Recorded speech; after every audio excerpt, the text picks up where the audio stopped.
All right, everybody. Hope you're doing well. Welcome to another We've Read the Documents live stream. I'm your host, John Brisson. This evening, I'm going to play a clip from Tucker Carlson when he interviewed Oliver North. No, this wasn't 5 years ago. No, this wasn't 2010. This happened on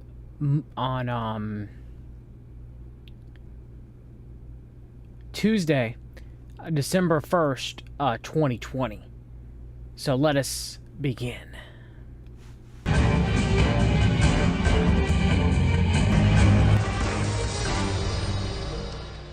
man called Jake Sullivan is Joe Biden's pick to be the next national security advisor. Unlike General Michael Flynn, it's likely he will not be targeted for destruction by the FBI They're both horrible people. anytime soon. Jake Sullivan is a veteran of the Obama administration and the Hillary Clinton campaign, so he's safe. He's also made it very clear that he's not going to upset our corporate masters in China. He likes them. They probably like him, too. In 2017, Sullivan said that what's good for China is good for Americans. Listen. So I think that the Europeans do have to think very hard about taking a larger role in a project that the United States has been engaged in for some time, which is doing everything we can to both facilitate and encourage China's economic rise and to support it, because a thriving China is good for Europe, it's good for the United States. Yeah, it's the Belt and Road Initiative is good for the giving China our technological advantage. You know, the Belt and Road Initiative being heavily anchored with China, Russia, Israel, Switzerland funding it. Yeah, this is good. It's good. However, what about the rail line that they're trying to build that's going to connect Russia to the United States? Are we also a part of the Belt and Road Initiative? Or did we, sell our technology to those countries? Who knows? Who knows if we're part of a greater Belt and Road? That would be kind of a kind of a plot twist, wouldn't it? But China is emerging as a world power. The globalist elite want that to happen. So let's continue. It's good for Asia. It's a child. Unimpressive, unwise, a mediocrity like so many of them. And based on that, potentially a real problem for the country. Lieutenant Colonel Oliver North's publishing company just released a book that assesses the threat in its totality that we now face from China. The book. Oh, so Oliver North has a publishing company now. Oh boy. The war criminal. Okay. So America's #1 adversary and what we must do about it now. Of course, it's China. Not Russia or Israel or Vatican, Switzerland, the Anglo-American establishment. Some people would say Great Britain under that, the crown. No, none of that. No. Gotta be China. The Chi-Coms. The book is called America's #1 Adversary and What We Must Do About It Now. We're happy to have Colonel Oliver North join us tonight. Colonel, thanks so much for coming on. So this is a long topic, a big subject. But sum it up for us. What is the threat that you think we face from China? Well, there's a whole bunch of them. The fact is, Communist China is dominated by a guy who happens to be the chairman of the Communist Party of China. He's got behind him, he's got a Politburo that guides him. But this guy is a major threat. Xi Jinping is his name. It's really not that hard. You having some senior moments there, Oliver? Am I missing something? Are you gonna... You developed Rex 84. Are you gonna say we need to go under martial law too? Like Flynn and McInerney? I mean, I know you weren't a general, you were a lieutenant colonel, but I mean... This is the great patriot Oliver North, everybody. Give him a salute. The war criminal, the drug runner, the human trafficker and the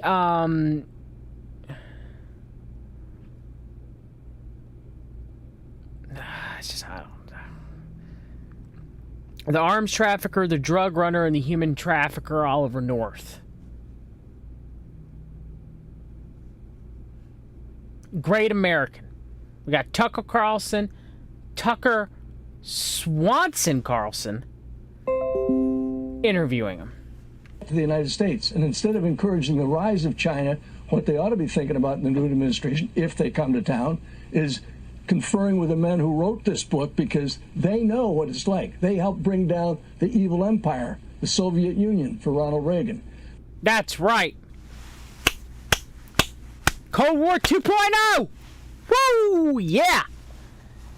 Brought down those damn communists over there in Russia. And look, I'm no fan of communism. I'm no fan of all the communist leaders that the USSR had. Mikhail Gorbachev, Joseph Stalin. Just like I'm no fan of the current president of Russia, Vladimir Putin, who they're all in bed with. Republicans, Democrats. It's funny now, the Republicans on Twitter are tweeting out about how the election was now rigged by Russia. The current election, 2020. We've come full circle, haven't we? Come full circle. We got this clown, one of the deep state swamp dwellers as they come, unequal to Barr,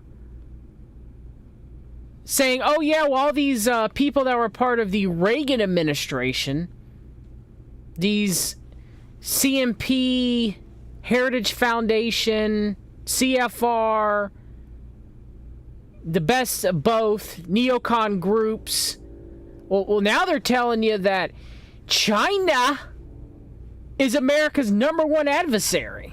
And yeah, China's a problem. But are we going to really trust this man? The guy who, again, brokered weapons transfer by Israel to Iran, now our quote-unquote enemy that we armed, by the way, by this man during the Iran-Contra affair, as well as we have the transfer of Nicaraguan bonds with Colonel Michael Aquino and Lawrence E. King that Oliver North was present for, aka the Franklin scandal. And we also have the drug trafficking that was brilliantly outlined I'm drawing a blank. In the Dark Alliance book by Gary Webb, that of course also involves Oliver North. You also have Barry Seal and Barry and the Boys, written by Daniel Hopstetter. Again, you have the arms trafficker, the drug runner, the human trafficker, the great American, the great patriot, Oliver North, telling us that China is our #1 adversary because he publishes a book written by neocon CFRC and beers, and Tucker Carlson's just giving him a platform. Tucker Swanson Carlson, by the way. And somehow Tucker's our guy. Give me a break. Now, Xi Jinping is probably very happy that Biden's preparing to move into the White House. With the backing of his Politburo, he has absolute power. He runs everything in Russia, and everything in Russia is aimed at domination of the rest of the planet. The PRC now has more naval combatants than the U.S. Navy. The theft of intellectual property threatens our national security. That's how they got the Navy they've got today. It allows tons of illicit drugs to be exported to other nations around the world. He set up a global street. You exported. We're involving with the exportation of drugs from Latin America to the inner city ghettos in California, Ollie North. You poisoned your own people for profits to fight the communists of the USSR during an imaginary Cold War. This man is a joke and a traitor. String of pearls going all the way back to the 1980s. All of this has been done with these guys in Djibouti, Panama Canal, Gwadar, Pakistan.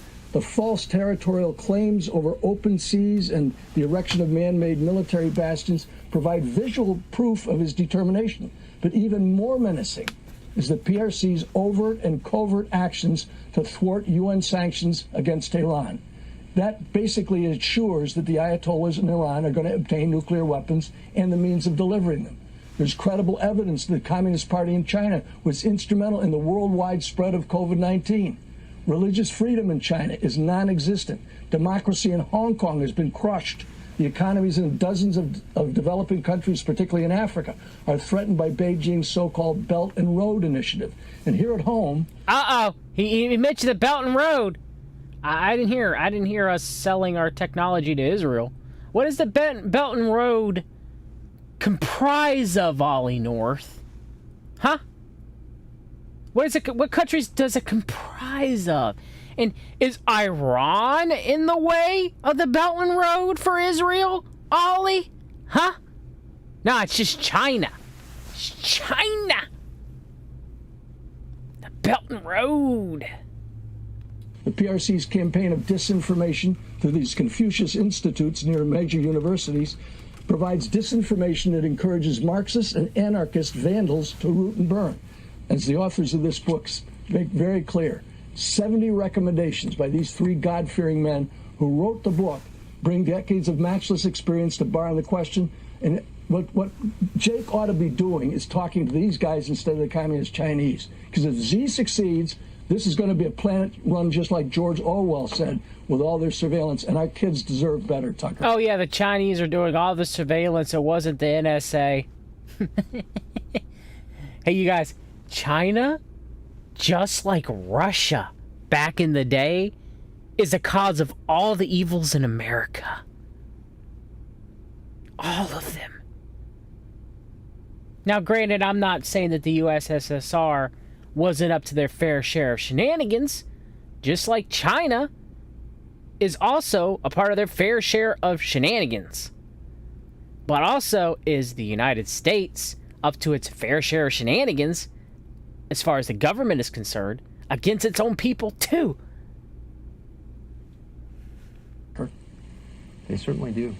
Lieutenant Colonel Oliver North for us tonight. Thanks so much. Good to see you. A pleasure, Tucker. So there's evidence tonight that Tucker didn't even say anything, didn't even call him a great American. He just gave him a platform to spew that crap about his book and said nothing. Tucker, you're a coward. You're a coward, and you're a con man for them.